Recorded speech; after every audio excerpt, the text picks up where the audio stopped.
salut les potos, salut aux amoureux du football, salut à tous nos abonnés. Le King Débrief connaisseur qu'on est très heureux de vous retrouver encore aujourd'hui. Les potos, on ne peut que vous dire merci de vous fidéliser, de rester fidèles à notre chaîne. Alors aujourd'hui, nous allons essentiellement parler de la Super Coupe d'Europe qui vient à peine de s'achever, qui opposait le Real de Madrid à l'équipe de Eintracht, le club allemand. Poto, qu'est-ce qui s'est passé au cours de cette rencontre? Qui est-ce qui a été vainqueur?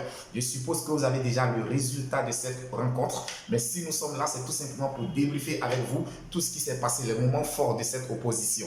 Poto, alors pour juste te permettre de t'installer confortablement, on se dit juste après le générique.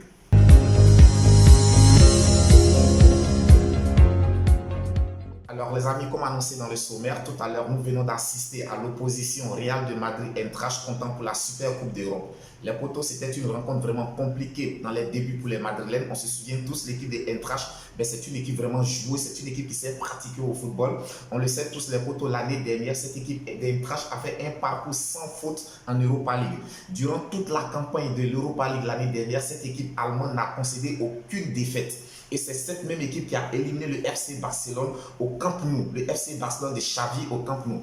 Donc je dirais qu'aujourd'hui, c'était vraiment un adversaire coriace pour les Madrilènes. Pour les personnes qui ne connaissent pas cette équipe de Eintracht, je dirais d'avance, la rencontre était déjà gagnée par le Real de Madrid. Alors là, détrompez-vous parce qu'en début de rencontre, durant les 20 premières minutes, les potos, cette équipe a créé vraiment beaucoup de problèmes, beaucoup de difficultés à l'équipe du Real de Madrid. L'équipe de Eintracht, le club allemand, a été vraiment les premiers à se créer les premières véritables occasions. Aujourd'hui, il y a une chose qui fait la force du Real de Madrid, c'est que les potos, tant bien même que cette équipe soit dominée, tant bien même que cette équipe soit en difficulté, les Madrilènes n'ont jamais douté d'eux, ils n'ont jamais paniqué, ils sont restés sereins dans cette rencontre, ils ont continué de dérouler leur football comme ils savent le faire. Je pense que la saison dernière, c'était la force première du Real de Madrid, c'est ce qui a fait la force première de cette équipe de Carlo Ancelotti. Ne jamais paniquer, même dans les situations, dans les moments les plus difficiles. Nous l'avons vu face au Paris Saint-Germain lors du match retour à Santiago Bernabéu. Le Real, même étant mené, cette équipe n'a jamais paniqué, elle n'a jamais douté d'elle, elle est sûre de ses valeurs, elle est sûre de ses qualités. Donc aujourd'hui, je pense que c'est cette même assurance qui a animé l'équipe de Carlo Ancelotti lorsqu'ils ont été vraiment dominés pendant les 20 premières minutes. C'est vrai qu'on n'a pas assisté à une domination comme beaucoup d'hommes l'auraient pensé sur la possession de balles et autres, mais au niveau des occasions, durant les 20 premières minutes, le Real de Madrid a été dominé parce qu'elle a concédé des occasions vraiment franches. Alors les potos, c'est ça aussi la différence entre les grands clubs et les petits clubs. Les premières occasions qui se sont créées, l'équipe de Eintracht, le club allemand. Alors pour une grande équipe, tout de suite elle aurait concrétisé ces occasions, ça lui aurait permis de s'asseoir, d'avoir encore plus d'assurance pour la suite de la rencontre. Mais le fait d'avoir vraiment raté ces occasions ont permis au Real de Madrid de revenir.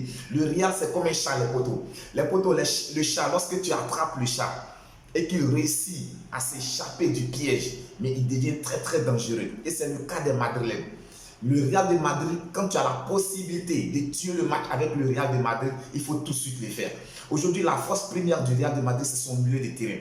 Son milieu de terrain qui est très très expérimenté. Le trio composé de Casemiro, Toni Kroos et Luka Modric. Ces trois boys, les potos, je le dis, c'est vraiment la force du Real de Madrid. C'est la force tranquille du Real de Madrid. C'est-à-dire que ce sont des personnes qui se connaissent même les yeux fermés. Et ils ne paniquent jamais. Ils ont une certaine assurance quand ils jouent ensemble, mais ça donne plaisir à les regarder jouer. Ils se connaissent les yeux fermés dans leurs déplacements. Quand tu regardes les déplacements de Luka Modric, quand tu regardes les déplacements de Toni Kroos. Alors pour parler de Toni Kroos aujourd'hui, les potos, vraiment Toni Kroos c'est une merveille. C'est un joueur vraiment qui donne envie d'aimer le football. Il n'a cessé de faire des longues pas, des longues transversales sur plus de 30 mètres, 40 mètres. À voir, on pense que c'est quelque chose qui est facile, mais techniquement, ce sont des choses qui sont difficiles à réaliser. Et aujourd'hui, je dirais que l'Allemand a 32 ans, mais à le voir jouer, on a l'impression que c'est quelqu'un qui a encore 22 ans. Là, je ne parlerai même pas de Luka Modric. À 36 ans, lorsque nous regardons Modric jouer, le rythme avec lequel il joue, l'intensité, l'intelligence dans le jeu, je dirais que vraiment le Real de Madrid, ça c'est la force première. Les potos, aujourd'hui, Casemiro, pour moi, Casemiro est l'homme du match. Casemiro est l'homme du match, le rock devant la défense madrilène. Casemiro est tellement intelligent dans le jeu. Il a toujours cette astuce, cette petite malice à pouvoir briser les actions de l'adversaire. Quand il sent que l'adversaire doit amorcer une offensive, une contre-attaque et que cela sera dangereux pour son équipe, il blague tout sur cette intelligence de commettre la petite faute pour casser le rythme du jeu. Alors Casemiro, aujourd'hui, nous sommes tant bien que nous sommes en début de saison, je dirais qu'il n'est pas encore au meilleur de sa forme, mais avec cette performance qu'il nous a réalisée aujourd'hui, les potos, je dirais que cette année, vraiment, il va falloir encore compter sur le Real de Madrid. Je ne parlerai même pas de Thibaut Courtois, parce que quand tu as un portier dans tes poteaux comme Thibaut Courtois, aujourd'hui, je dirais que c'est ce qui fait que la défense du Real de Madrid se permet de temps en temps de faire des erreurs, de commettre certaines légèretés, parce qu'ils savent que derrière, il y a un certain Thibaut Courtois. Aujourd'hui, si Thibaut Courtois n'est pas présent pour sortir les 2 premières occasions de Eintracht, je dirais qu'après 20 minutes, le Real serait mené sur le score de 2-0. Donc aujourd'hui, Carlo Ancelotti dispose d'un noyau, d'un groupe vraiment solidaire. Et tu sens la complicité entre les joueurs madrilènes. Tu sens vraiment cette assurance. Cette équipe peut être dominée, elle peut être en difficulté, mais tu sens que les boys n'arrêtent pas de se parler entre eux. Les boys n'arrêtent pas de se repositionner entre eux. Et ce qui me plaît, c'est l'humilité qui caractérise tous les joueurs du Real de Madrid, à commencer par le capitaine Karim Benzema. Quand ils sont en difficulté, alors tous s'unissent pour essayer de défendre. Tu les vois tous en attaque, tu les vois tous en défense. Et c'est cette unité qui fait aujourd'hui la force du Real de Madrid. C'est cette unité qui fait la force du Real de Madrid, les potos. Donc après les 20 premières minutes passées, le Real de Madrid a pris tout de suite la température de son adversaire. Alors quand le Real de Madrid a commencé à dérouler son match, on n'a plus vu l'équipe de Eintracht. C'était vraiment très compliqué pour les Allemands, parce que là, Vinicius s'est retrouvé sur son terrain. Il a commencé à créer des misères à son adversaire direct. Alors Vinicius Junior, il a déclaré cette année, il a dit que cette année, ce sera son année au Real de Madrid. Et il a dit, je cite les déclarations de Vinicius Junior, cette année, je veux remporter le ballon d'or européen. Alors, lorsque un joueur fait de telles déclarations, les potos, je pense que vraiment, il sait sur quoi est-ce qu'il compte. Alors, pour revenir au match, le Real de Madrid prend la mesure de son équipe. Le Real de Madrid commence à dérouler le jeu. Ça devient maintenant compliqué pour les Allemands. Ils sont obligés de retourner, de rester en bloc. Mais le bloc aujourd'hui, c'est difficile. Quand tu as un joueur comme Karim Benzema qui ne cesse de désactionner, tu as un joueur comme Karim Benzema qui est toujours en mouvement, tu ne sais même pas de quel côté il se trouve, où se trouve le ballon, où se trouve le joueur. Et aujourd'hui, lorsque nous regardons le premier but du Real de Madrid, les potos, c'est qui nous prouve que Karim Benzema vraiment a beaucoup travaillé. Il a beaucoup travaillé au niveau de son jeu de tête. Parce que lorsque nous regardons sa détente pour prendre le dessus sur les deux défenseurs centraux de l'équipe allemande, il arrive à dominer ses adversaires directs pour rémiser pour Casemiro qui a cru. Parce que même les défenseurs du club allemand n'ont pas cru. Le portier allemand a pensé même que le ballon allait sortir. Pareil pour son défenseur central. Alors ils sont restés attentifs, ils sont restés en tant que spectateurs. Casemiro a cru, il est parti, il a remisé le ballon qui se trouvait au point de chute David Alaba. Les potos, c'était vraiment génial. Alors sur le deuxième but, nous avons retrouvé encore la complicité entre Karim Benzema et Vinicius Junior. Je pense que c'est cette paire d'attaques qui a fait mal l'année dernière. Et cette année, ils sont repartis encore pour faire beaucoup plus mal à tous leurs adversaires.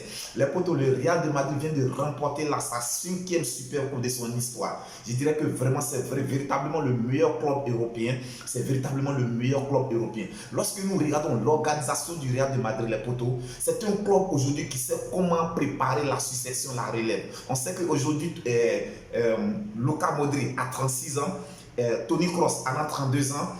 Bientôt, ils seront à la retraite. Le Real de Madrid a tout de suite commencé à préparer la relève. Quand tu regardes avec l'arrivée d'Eduardo Camavinga, aujourd'hui avec le travail colossal abattu par Federico Valverde.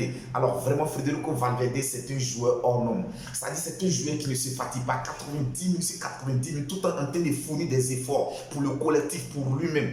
Vraiment, ça c'était vraiment une véritable trouvaille pour le Real de Madrid. Alors les potos, Karim Benzema aujourd'hui marque le 2e but du Real de Madrid. Je dirais que là, à mon humble avis, ça c'est mon avis personnel, je dirais que cette année, le ballon d'or FIFA 2022 appartient à Karim Benzema, les potos. Vous pouvez dire tout ce que vous voulez, mais soyons francs, soyons honnêtes, le boy a réalisé une superbe saison l'année dernière et là, il est reparti encore pour récidiver, il est reparti encore pour réaliser une superbe saison si en tout cas aucune blessure ne vient vraiment le freiner. Donc les potos, ce qu'il faut retenir, c'est que le Real de Madrid a battu le club de Eintracht sur le score de 2-0 en Super Coupe d'Europe. Le club de Eintracht, c'est une très belle équipe, mais là, elle a très mal démarré sa saison d'ailleurs. En cours de semaine dernière, elle a perdu le premier match en championnat à domicile face au club du Bayern de Munich sur le score de 6-1. le Real remporte cette coupe. Carlo Ancelotti a déclaré que cette saison, il vise 6 trophées majeurs. 6 trophées majeurs, ça commençait déjà par la Super Coupe d'Europe, la Liga, la Coupe du Roi d'Espagne, la Coupe des clubs champions et la Champions League, etc.